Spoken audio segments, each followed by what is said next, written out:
Hi, come on in. Epstein, sex, criminals.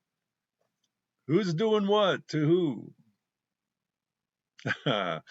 Everyone thinks that the Epstein file is about sex. Huh. That's the distraction layer. The deeper you look, the clearer it gets. The real scandal is how power works. You see, the emails, they don't expose a man, they expose a network, a system where influence moves quietly, see, and institutions bend to the people who can pick up the phone. The sex is the smoke, the power is the fire. All right. But to understand that fire, to understand why some people inherit power while others must chase it, we got to go back. It's like way back to evolution, to Aristotle, to Pinocchio, and to the moment human beings were torn away from the world that we were designed for.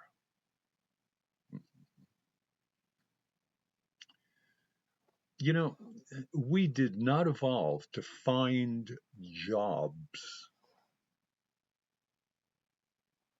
For over 300,000 years, human beings lived in a world where identity was not chosen. You didn't find a career. You didn't discover your passion. You didn't apply for adulthood. You were initiated. Elders trained the young. Skills were transmitted. Roles were inherited. Purpose was modeled. Belonging was automatic. This is the evolutionary baseline of the human nervous system. We evolved for lineage, not employment. Okay. Well, enter agriculture and the guild world. What, 10, 11,000 years ago? When agriculture arrived, the pattern didn't disappear, it formalized. Okay, prior to that time, we had evolved in the hunter gatherer status. All right. But when agriculture arrived, you see, those hunter gatherer patterns, they didn't disappear. No, but they formalized. We got apprenticeships, we got guilds, family trades, inherited crafts, and intergenerational knowledge. Ah, so a blacksmith's son, he became a blacksmith. A baker's daughter becomes a baker. The farmer's children, they become farmers. Identity was still received, not invented. And even into the 19th century, most people lived inside inherited purpose. Well, there was a modern break, choice without wisdom. Hmm.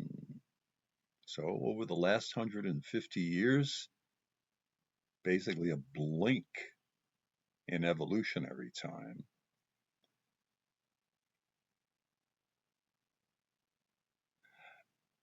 We created a world where teenagers must choose a career, young adults must find themselves, people must market their labor, identity becomes a DIY project, belonging becomes conditional, purpose becomes optional.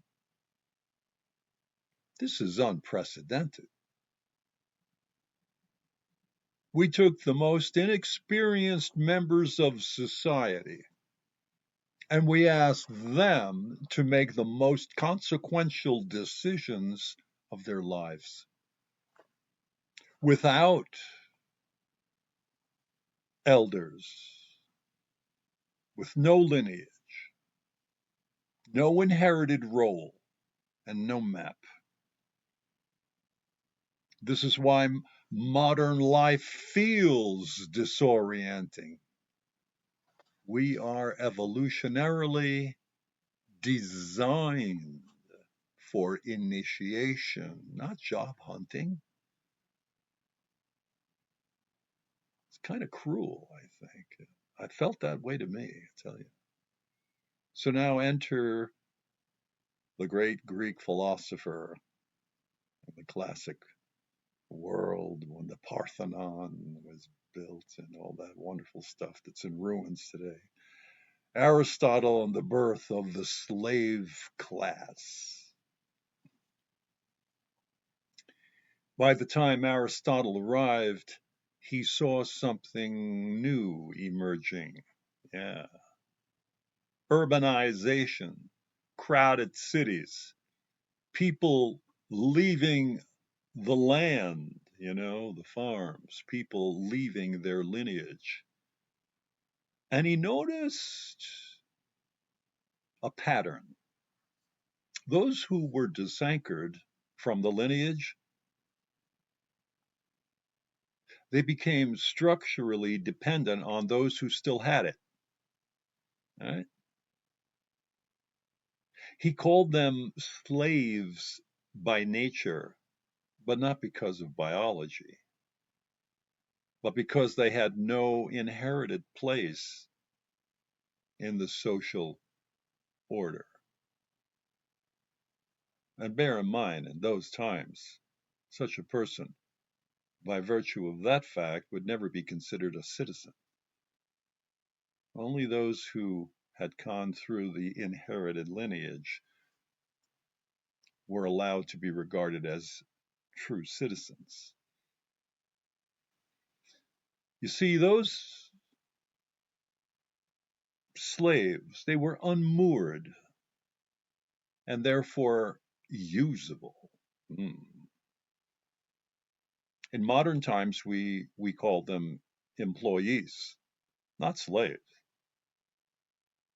but structurally dependent, replaceable, disanchored. The ancient patterns, they remain, don't they? But the vocabulary has changed a little bit. Yeah. Now enter women. And the second disanchoring. For most of human history, women remain closer to the evolved pattern. Maternal identity, community roles, inherited domestic knowledge, intergenerational continuity.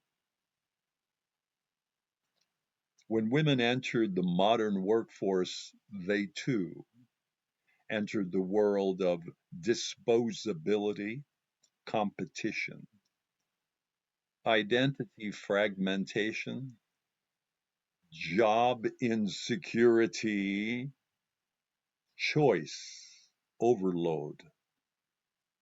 They joined the disanchored class. Now, this isn't a moral judgment, it's an anthropological observation. So now we have the Pinocchio effect. Let's bring in the myth. Pinocchio is not a story about a boy. It's a story about a lineage. Geppetto, the name Giappetto, echoes the ancient Hebrew Yahweh. Yahweh, Yahweh. Yeah, it means, or Jehovah, or Jove, but virtually the old man. This is an archetype of the elder, the craftsman, the one who creates with purpose. See, Pinocchio is meant to remain with the elder, to be given as a gift, to be passed down, to continue a lineage. He is designed for belonging, not employment.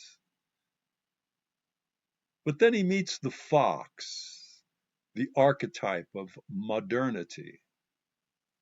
What does the fox do? Hey, come on, man. Hey, Pinocchio. Takes him under his arm and he promises freedom, excitement, opportunity, independence, self-invention.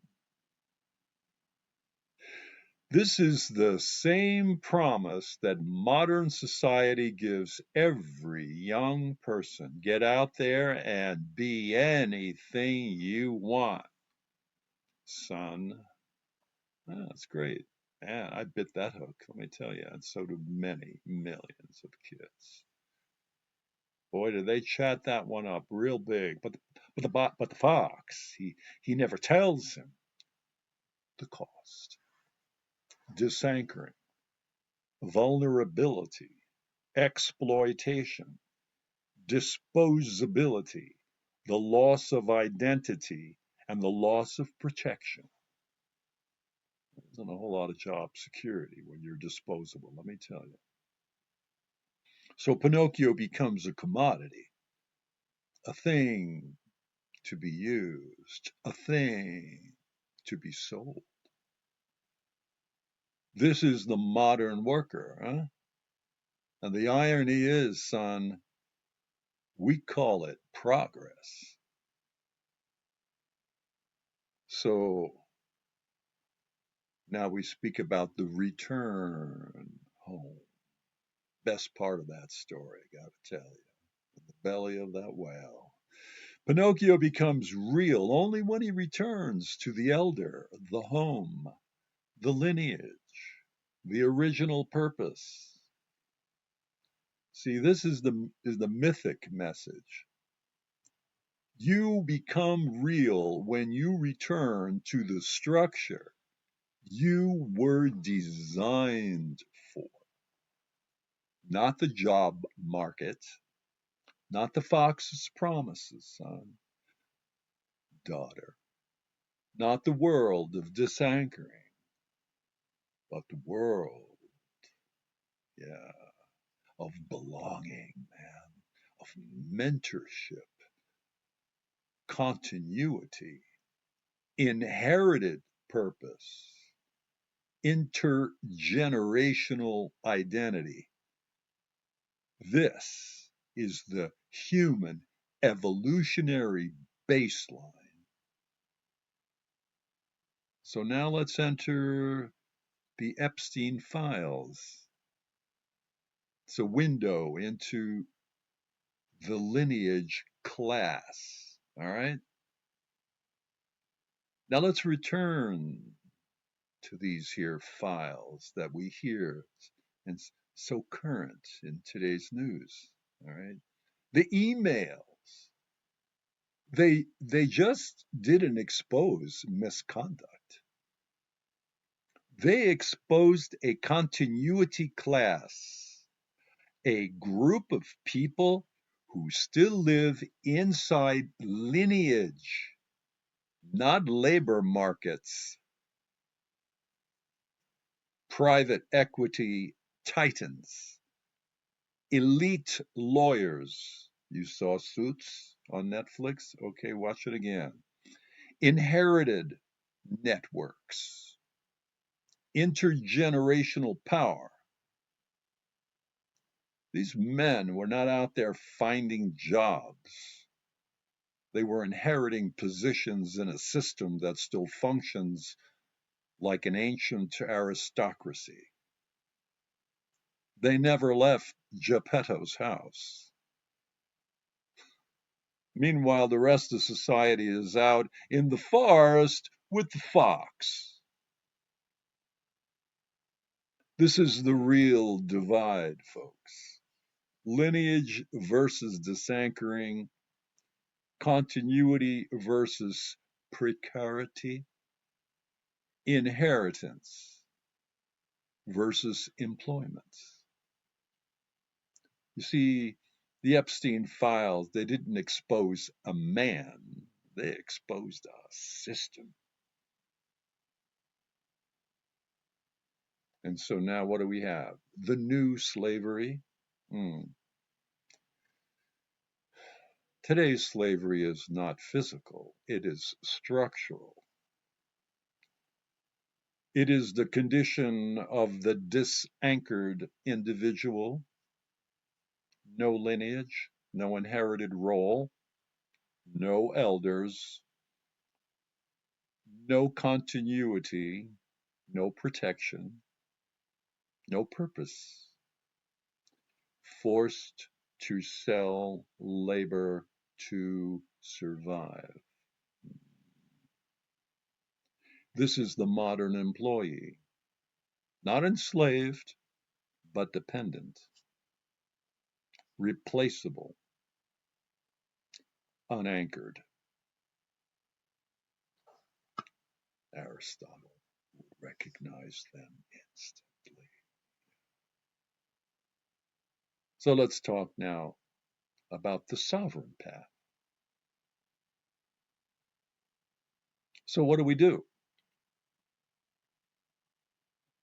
Man, I was born into it, and so were you. Well, we don't return to the past. We don't reject modernity. We don't abandon freedom. We rebuild lineage. Now be with me on this. We create personal continuity, craft, mentorship, purpose, identity, intergenerational thinking. We become elders again. We become initiators again. We become creators of lineage, not consumers of opportunity. This is sovereignty. Not the sovereignty of isolation, but the sovereignty of continuity. The sovereignty of becoming real, like Pinocchio, like every human who returns to the structure they were created and designed for. Let me leave you with this. The Epstein files show us the architecture of modern power. Pinocchio shows us the myth of modern freedom. Evolution shows us the world we were built for. Aristotle shows us the structure we fell into. And modernity shows us the cost of disanchoring.